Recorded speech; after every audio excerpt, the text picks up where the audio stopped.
झगड़ा ना करें, झगड़ा मत कीजिए sir. Women comrades please, you can speak. Girls girls girls साथियों,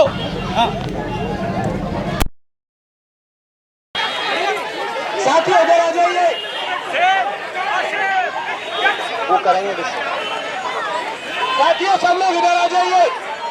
आप उधर एंगल मत रहिए, सब लोग इधर आ जाइए। साथियों इधर आ जाइए, सब लोग इधर आ जाइए।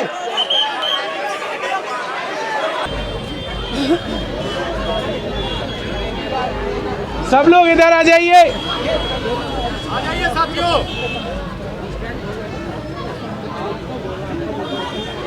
सब लोग इधर आ जाइए।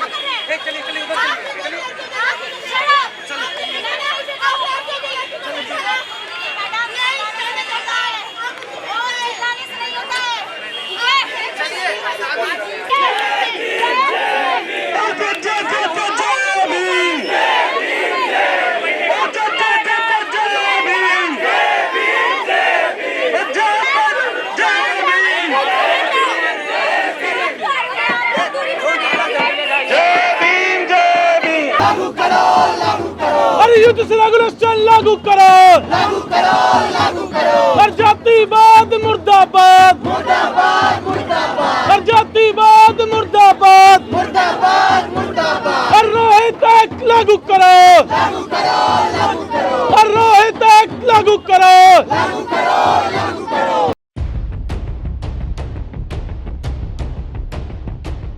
We are here today is what our friend was mentioning just now. Caste is a reality of Indian higher educational institutions. ये मानना ही है.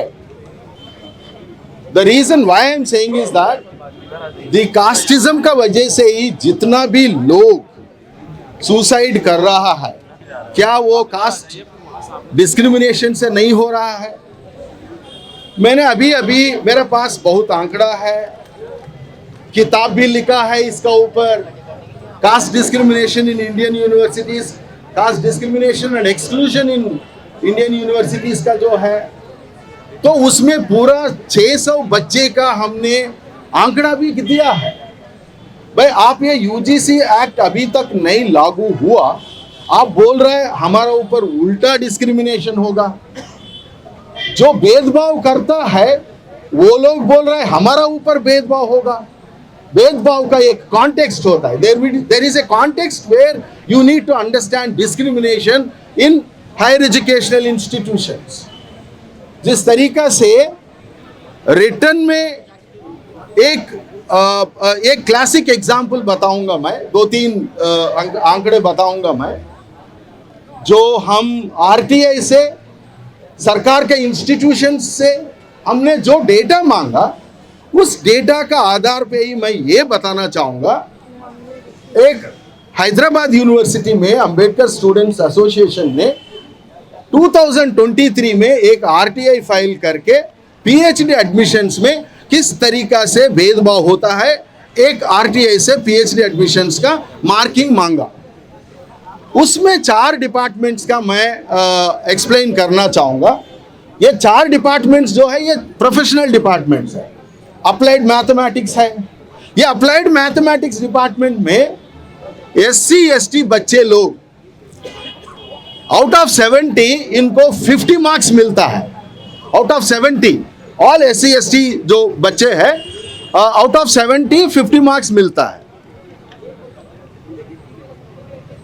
जो अनरिजर्व्ड कैटेगरी लोग जो होता है उसको एवरेज 37 मार्क्स मिलता है।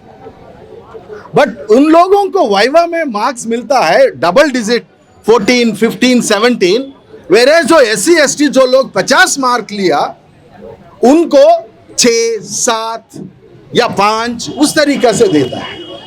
और एक डिपार्टमेंट में, फिजिक्स डिपार्टमेंट में एक अनरिजर्व्ड बच्चे को 24.5 मार्क्स मिलता है रिटन टेस्ट में। एक समझ लीजिए, रिटन टेस्ट में 24.5 मार्क्स मिलता है, उसको इंटरव्यू में 25 मार्क्स मिलता है, मतलब रिटर्न से ज्यादा इंटरव्यू में मिलता है ये बच्चे को। मैं क्या मतलब, आप IIMs ले देख लीजिए, 80% ऑफ सीट्स अभी तक नहीं भरा है। PhD सीट्स लगभग 70 to 80% PhD सीट्स भी नहीं भरा है अभी तक। जो तमाम अपॉइंटमेंट्स जो है, वो अपॉइंटमेंट्स का जो है और एक बहुत बड़ा खेल है। चाहे दिल्ली यूनिवर्सिटी हो या BHU हो या हैदराबाद यूनिवर्सिटी हो, इस तमाम यूनिवर्सिटी में जो 5 साल का आंकड़ा हमने पूछा 2000 से 2004 तक, मतलब वो 5 साल का अंदर जो अनरिजर्व्ड पोजीशंस का जो सैंक्शनड पोजीशन जो है उससे ज्यादा गुना, मतलब हैदराबाद यूनिवर्सिटी में, दिल्ली यूनिवर्सिटी में लगभग 50 से ज्यादा पोजीशन जो है सैंक्शन से ज्यादा पोजीशंस अनरिजर्व लोगों को भर देता है। वो जो ज्यादा आंकड़ा जो है वो पूरा नंबर जो है SC ST OBC पोजीशंस में मिला देता है।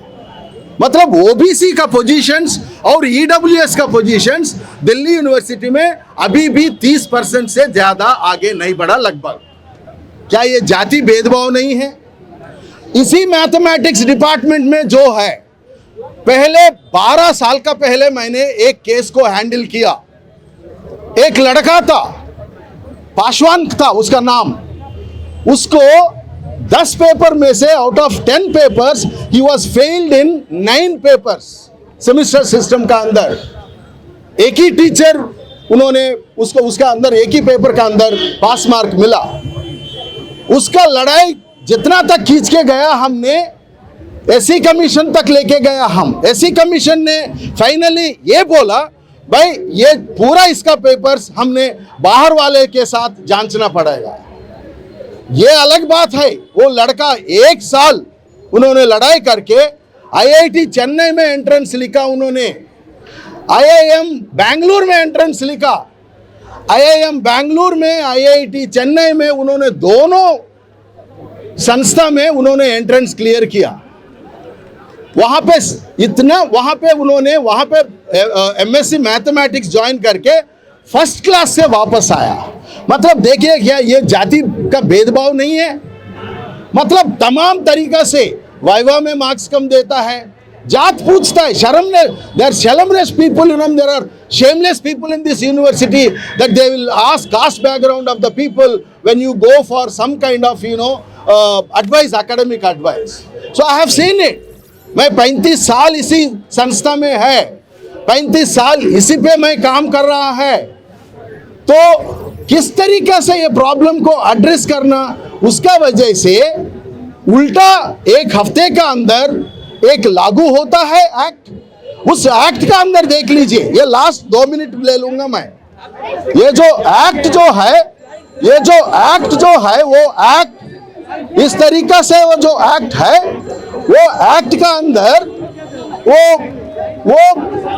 वो जो एक्ट जो है, इसमें ये बात होता है।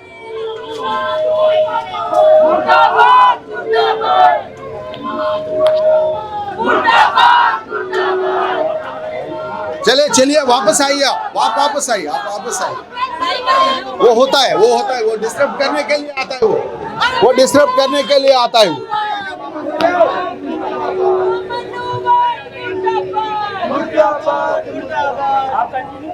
तो इस एक्ट का अंदर जो है, वो वहां पे स्टेक होल्डर्स का बात आया है। वो जो स्टेक होल्डर्स जो है, वो पूरा स्टेक होल्डर्स, कोई भी स्टूडेंट किसी तरीके से भेदभाव हुआ तो वो जाके इक्विटी कमेटी का सामने कंप्लेंट रख सकते। ऐसा नहीं है, there is no any other provision for any other category student who can go and who can give their complaint towards to equity committee. But why is that this kind of confusion has been created by the media, so that they doesn't have any other provision. So this act is necessary, and we all need to fight to get back this act and then make the learned judges and learned institutions that how discrimination is part and parcel of the institutions, and we need to fight against this kind of discrimination, and we all needs to come together. We should not politicize it. There are many people who want to politicize it, who want to make it as an unnecessary, kind of act. But it is important for us to take this movement ahead and stand with whoever is fighting for this cause. We need to stand and we need to fight, and continuously we need to fight until this act comes back into the functioning. Thank you so much. जातिवाद हो बर्बाद, हो बर्बाद, हो बर्बाद, जातिवाद हो बर्बाद, हो बर्बाद, हो बर्बाद, एक्ट लागू करो, लागू करो, लागू करो। साथियों, हमारे बीच में अब डीयू के प्रोफेसर संदीप यादव है। मैं उनको इनवाइट करना चाहूंगी मंच पे, तो आए कुछ बात करें। जय भीम, जय मंडल साथियों। हमारे सीनियर प्रोफेसर सुकुमार सर ने अभी अपनी बात रखी। मैं यही कहना चाहता हूं कि भारत में 1178 विश्वविद्यालय हैं, जिसमें करीब करीब 690-680 पब्लिक यूनिवर्सिटी मतलब सरकारी विश्वविद्यालय हैं, और जो प्राइवेट यूनिवर्सिटीज हैं वो करीब करीब 480-500 से कम है, 500 से कम है। अब इस बात को आप समझिए कि अशोका यूनिवर्सिटी की जो फी है वो है 24 लाख रुपए, मतलब 30 लाख रुपए में एक लड़का ग्रेजुएशन करके आता है, और यहाँ डीयू से वो 24,000 में कर लेता है। अब इस बात को समझिए कि ओबीसी के लोग या दलित समाज के लोग या फिर माइनॉरिटी के या फिर ट्राइबल कम्युनिटी के लोग पूरे देश में पढ़ते कितने हैं? 4 करोड़ 30-40 लाख लोग पढ़ते हैं। 44 मिलियन का डेटा है, और उस 44 मिलियन के डेटे में 1 करोड़ 62 लाख ओबीसी के लोग पढ़ते हैं, लेकिन क्वालिटी यूनिवर्सिटीज में पढ़ने वाले बहुत कम है। इस बात को समझिए कि जो ओबीसी के लोग हैं वो ऐसे ही ज्यादातर लोग, उनकी आबादी गांव के डिग्री कॉलेजेस में पढ़ रही है, आईएम में, एम्स में, आईआईटीज में, डीयू, जेएनयू जैसे संस्थाओं में। जेएनयू और डीयू में तो रिजर्वेशन ही लगा 2009 में, 7 में शुरू हुआ था, 9 में लागू हो पाया। तो आप समझिए कि अभी ये पहली जनरेशन के लोग केंद्रीय विश्वविद्यालयों में आ रहे हैं, और उसके बाद जो आंकड़ा है 122 विद्यार्थियों ने आत्महत्या की है, जिसमें 24 दलित थे, 3 आदिवासी थे, 41 ओबीसी थे। ये जाति के आधार पर जो उत्पीड़न हुआ उसकी आत्महत्या का डेटा है। बाकी जो 122 में आत्महत्याएं हुई हैं वो तमाम दूसरे कारणों से हुई है। तो इस रेगुलेशन में कोई ऐसी बात नहीं है जिसमें कहीं कोई किसी भी कम्युनिटी के खिलाफ कोई अन्याय है या विरोध है, सबके लिए न्याय की बात है। तो फिर अगर 41 आत्महत्याओं के साथ वो भी जातिगत उत्पीड़न के आधार पर ओबीसी को इसमें इंक्लूड किया गया है, तो क्या गलत हुआ है जिसके ऊपर हाय तौबा मचाई गई है? क्या गड़बड़ी हुई है? ओबीसी एक ऐसा वर्ग है जो 1990 में मंडल कमीशन लगने से पहले उनके लोग सरकारी नौकरियों में केवल 5% थे। अभी भी उनके लोग जो हैं वो ग्रुप ए की नौकरियों में 16-17% है, जबकि 27% का उनका रिजर्वेशन है। इस बात को समझिए कि 60% आबादी है। मंडल कमीशन लागू हुआ था जनवरी 1979 में, रिपोर्ट जमा की उसने 31 दिसंबर 1980 को। उस समय उसने कहा था कि ओबीसी इस देश में 52% है। जो ओबीसी के लोग समझते हैं कि हमको इधर रहना है या उधर रहना है, जो आगे पीछे घूम रहे हैं, जो अपने ही मतलब एक अजीबोगरीब क्राइसिस में, उनको समझना चाहिए कि उनके लोगों की आबादी उस समय 52% थी। आज 25 साल बीत चुका है, उसके बाद उनकी आबादी 60% से कम नहीं है। बिहार में 63% थी जो सर्वे हुआ। तो वो 60% लोगों का डेमोक्रेसी के 3 पिलर्स माने जाते हैं। उसमें आपकी जुडिशरी है, कार्यपालिका और विधायिका है। मैं आपको बताना चाहता हूं अपने युवा साथियों को, ये मत समझिए कि आप कल मेंबर ऑफ पार्लियामेंट नहीं हो सकते हैं। ये मत समझिए कि कल आप आईएएस नहीं हो सकते हैं। आईएएस होना, जिसका पेट भरा है, जिसको प्रोटीन मिल रहा है, जो स्वस्थ है, वो आईएएस का कुछ भी पढ़ सकता है। लेकिन खाना नहीं जिसको मिलता है वो क्या पढ़ेगा, क्या करेगा?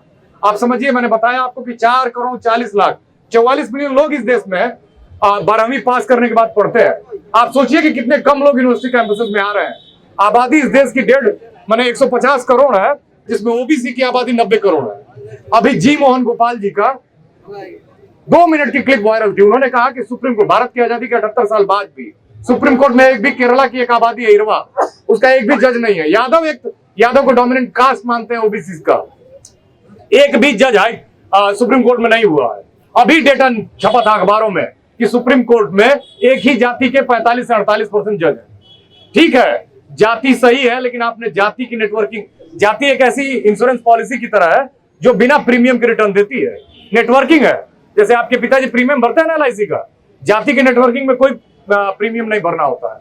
वो आप अपने चाचा के चाचा को फोन कर दीजिए कन्याकुमारी में, कश्मीर से, काम हो जाता है।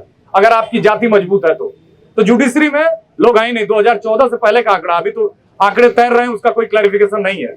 2014 से पहले का आंकड़ा है साथियों कि पूरे भारत की जो हाई कोर्ट और सुप्रीम कोर्ट थी उसमें 5 ओबीसी जज थे, 5 दलित जज थे और 1 आदिवासी, जबकि 500 जज हुए हैं, 12 मुसलमान थे जिसमें ज्यादातर अपर कास्ट मुसलमान। तो इस बात को समझिए कि भारत के लोग कहां हैं जुडिशरी में। दूसरा जो कार्यपालिका है जिसमें आईएएस बनते हैं, पीसीएस बनते हैं, आप इस बात को भी समझिए कि आईएएस जो ऑफिसर्स हैं वो 10 लाख 12 लाख में चुन लिए जाते हैं। खाली 28% का इनरोलमेंट है इस देश में हायर एजुकेशन में। मतलब जो 100 लोग 12वीं पास करते हैं उसमें से 28 लोग यूनिवर्सिटीज और कॉलेजेस में जाते हैं। बहुत सारे लोग टॉपर गोल्ड मेडल पहन के घूमते हैं, कहते हैं मैंने ये पढ़ाई की। आप स्टीफेंस में इसलिए पढ़ रहे हो क्योंकि आपके पिता के पास पहले ही एक कल्चरल सोशल कैपिटल थी, उनके पास एक पहले ही जमा पूंजी थी। वो पूंजी जो दिखाई नहीं देती है। जो बच्चा एक बहुत वंचित समाज से आता है, जो काला हांडी से आ रहा है, बराबरी कर लेगा डीपीएस आरकीपुरम में पढ़ने वाले बच्चे की। तो आपका कहां लोकेटेड हो ये ज्यादा महत्व रखता है। कार्यपालिका की हालत देख लीजिए। कार्यपालिका में मतलब अभी 5-6 साल पहले पीएमओ में 80 सेक्रेटरीज में एक भी ओबीसी का नहीं था। ये हालत है। 4% प्रोफेसर हैं। जुडिशरी देख लिया आपने, कार्यपालिका, विधायिका, मेरा आंकड़ा नहीं है, क्रिस्टोफ जेफरलो का आंकड़ा है। भारत में चाहे दलित हो, चाहे आदिवासी हो, चाहे ओबीसी हो, कोई क्वालिटी रिसर्च, क्योंकि जो भी सरकारें रही हो उन्होंने कभी कायदे से फंडिंग नहीं की कि फलाने रिसर्च कर लेंगे और रिसर्च करके चीजों को सामने ला देंगे। क्रिस्टोफ जेफरलो का आंकड़ा है, वो कहता है कि 12 से 13% जिनकी आबादी है उनके लोग पार्लियामेंट में 43% है। ऑलमोस्ट 4 गुना। जहां आपको होना चाहिए पार्लियामेंट में, वहां कोई और बैठा हुआ है। तो इस बात को समझिए कि आपके लिए कानून क्यों बनाएंगे वो। इसलिए मैं ये कहता हूं साथियों, खास करके हमारे यंग साथियों से, हेनरी विवियन डिरोजियो का नाम याद है ना? मैं लिटरेचर पढ़ाता हूं, अंग्रेजी पढ़ाता हूं। बहुत कम उम्र में मार दिया लोगों ने उसको। 24 साल की उम्र में हिंदू कॉलेज में, जो आज प्रेसिडेंसी यूनिवर्सिटी है, वो पढ़ाता था वहां पे। उसने रेशनैलिटी की बात की, लॉजिक की बात की। जो पोंगा पंथ था उससे चिढ़ता था।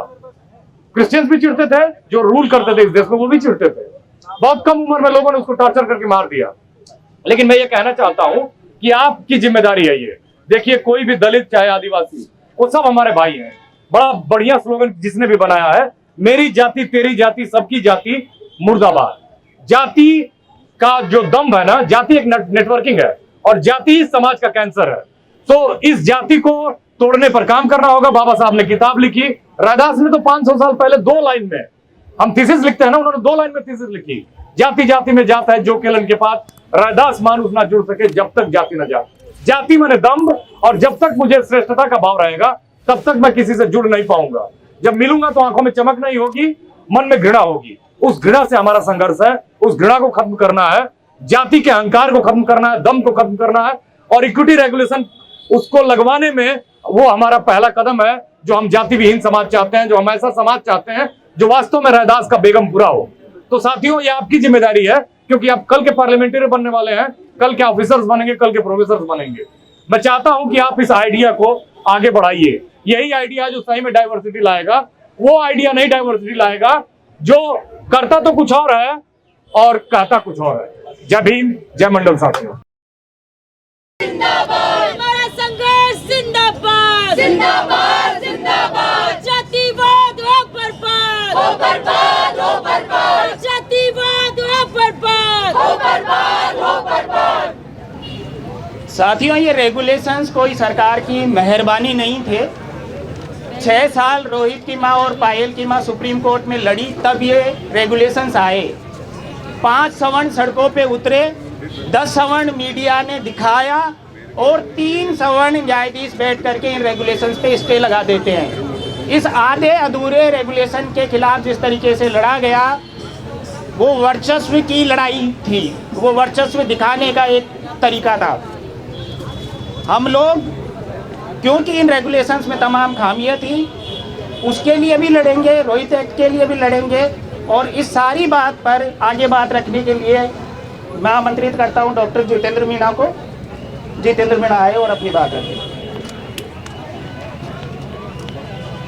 बहुत बहुत शुक्रिया साथी। आप सभी साथियों को सलाम, नमस्कार, जय भीम, हुल जोहार। साथियों, ये जो पूरी लड़ाई है,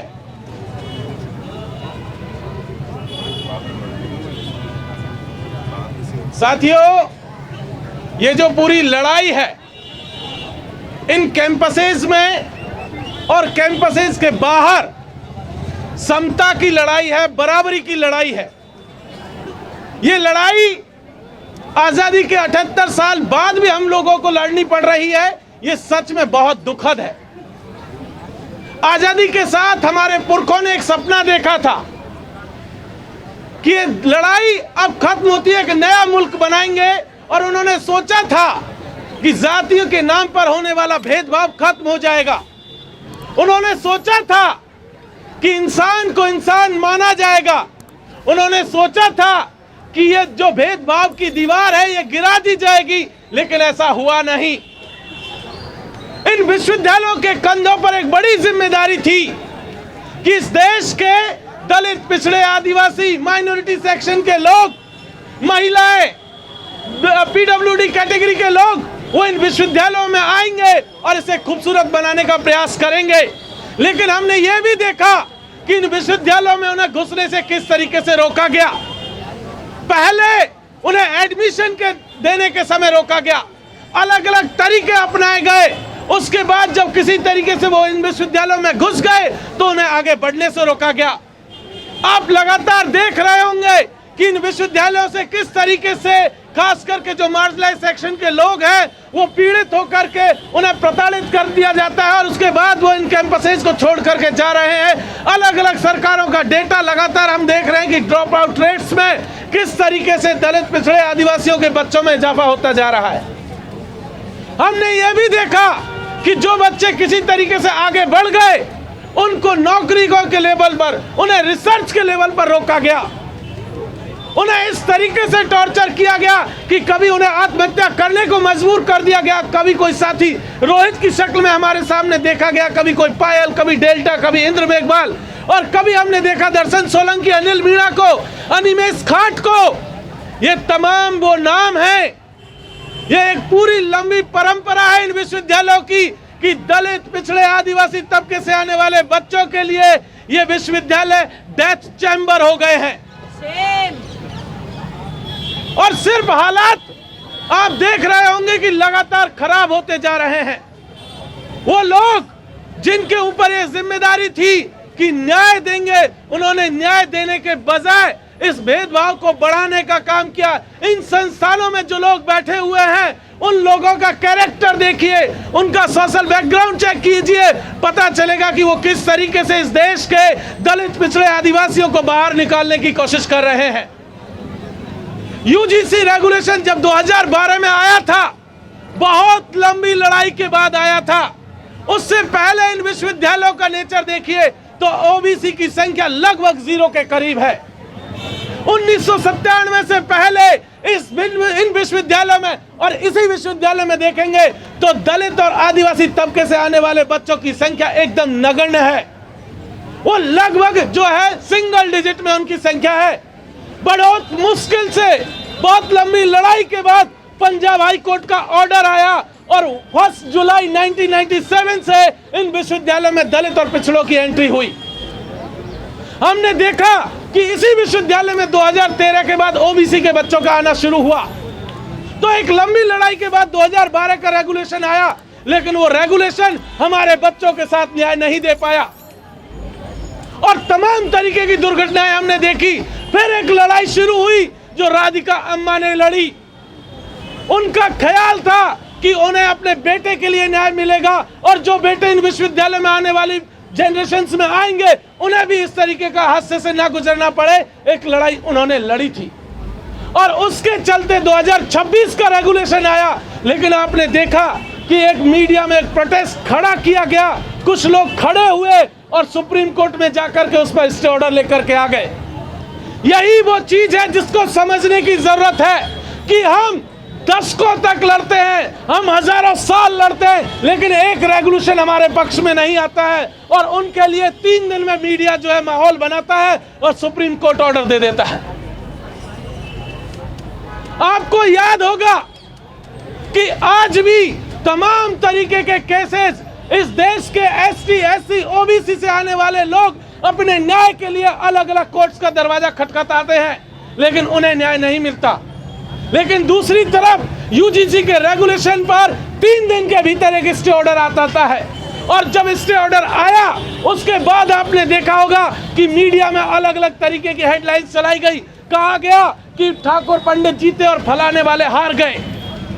ये सच में दुर्भाग्यपूर्ण था, ये बहुत दुखद था। आपने ये भी देखा होगा कि इस रेगुलेशन को जब आया था, कुछ खास लोग अचानक से प्रधानमंत्री जी की जाति खोजने लगे, अचानक से वो शिक्षा मंत्री को गाली देने लगे, अचानक से उन्होंने तमाम उन लोगों को जिनको वो अब तक प्रेज करते आ रहे थे उनको अलग अलग तरीके से अपमानित करने लगे थे। क्योंकि हम जानते हैं कि जाति इस देश की सच्चाई है। वो कितना ही डिनाई कर ले, वो कहने लगे कि अगर रेगुलेशन आएगा तो जाति बढ़ेगी, जातिवाद बढ़ जाएगा, लेकिन हम ये कह देना चाहते हैं कि जातियां इस देश में तुम्हारे आने से पहले से थी, इस देश के मूल में है। किसी रेगुलेशन के आने से जातियां नहीं आ रही है। इस देश में मनुस्मृति लिखने वाला आदमी कोई अंग्रेज नहीं था, कोई मुगल नहीं था, वो यही के लोग थे जिन्होंने इस देश को जातियों में बांटा था। हमने देखा कि किस तरीके का पूरा एक हवा खड़ा किया गया कि अगर रेगुलेशन एग्जिस्टेंस में आया तो इसके चलते किसी खास तबके को जो है अब जो है उसका सामना करना पड़ेगा, उसे प्रताड़ित किया जाएगा। लेकिन हम जानते हैं कि कोई भी रेगुलेशन किसी जात के, किसी धर्म के खिलाफ या किसी व्यक्ति के खिलाफ नहीं होता, वो पीड़ितों को न्याय दिलाने के लिए होता है। ये बात बखूबी हम लोग जानते हैं। लेकिन एक माहौल बनाया गया ताकि उस नोटिफिकेशन को रोका जा सके और उन्होंने वो नोटिफिकेशन रोक दिया और आज भी वो लगातार यही कोशिश कर रहे हैं। लेकिन हम यहाँ से एक बात कह देना चाहते हैं कि ये जो लड़ाई हम लड़ रहे हैं ये पहली लड़ाई नहीं है, ये कोई आखिरी लड़ाई भी नहीं होने जा रही है। हमें याद रखना होगा कि ये लड़ाई आज से कोई 150 साल पहले हमारी पुरखिन सावित्रीबाई फुले ने लड़ी थी, यही लड़ाई महात्मा फुले ने लड़ी थी, यही लड़ाई बाबा साहब डॉक्टर भीमराव अंबेडकर ने लड़ी थी और यही लड़ाई जयपाल सिंह मुंडा लड़ रहे थे। इसीलिए हमें यह समझना होगा कि ये कोई पहली लड़ाई नहीं है। हमारे पुरखे इस लड़ाई को लड़ते आ रहे थे ताकि इस समाज में इंसानियत को लाया जा सके, बराबरी को लाया जा सके, समता को लाया जा सके। हम भी उसी लड़ाई का हिस्सा हैं। हम भी इसी लड़ाई को इसीलिए आगे लेकर के चल रहे हैं कि इस देश में इंसान को इंसान माना जाए, जाति के नाम पर होने वाले शोषण पर रोक लगाई जाए और तभी सही मायनों में जो है इस लड़ाई को हम जीत पाएंगे। साथियों प्लीज उधर मत जाइए, उन पर ध्यान देने की जरूरत नहीं है। आप सब लोग इधर आ जाइए। वो लोग आए ही इस वजह से हैं कि आपके प्रोटेस्ट को डिस्टर्ब कर सके। इसी तरीके से आपको याद होगा जब सावित्रीबाई फुले स्कूल जाती थी तो उसके ऊपर कीचड़ फेंका गया था। आपको याद होगा कि बाबा साहब ने किस तरीके का अपमान सहा था। आपको याद होगा कि हमारे बाकी पुरखों ने किस तरीके का अपमान सहा था।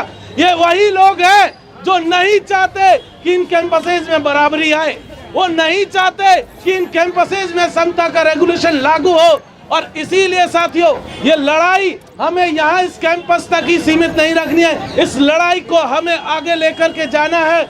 यूजीसी रेगुलेशन को पार्लियामेंट के एक्ट के थ्रू लेकर के आएंगे ताकि इस देश के अलग अलग कैंपसेज में साथियों नहीं, प्लीज सब लोग इधर आ जाइए, प्लीज सब लोग इधर आ जाइए।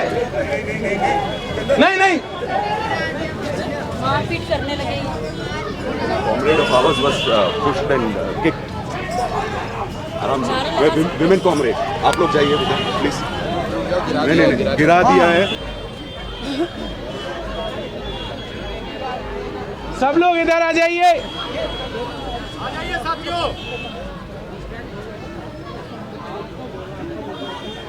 सब लोग इधर आ जाइए।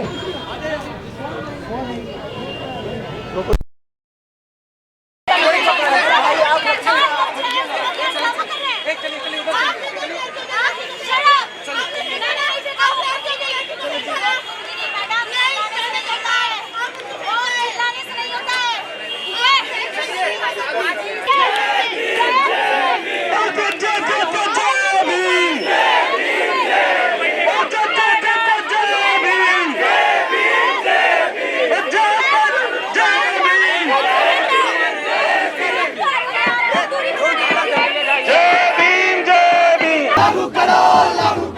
नारी युद्ध से रेगुलेशन लागू करो, लागू करो, लागू करो।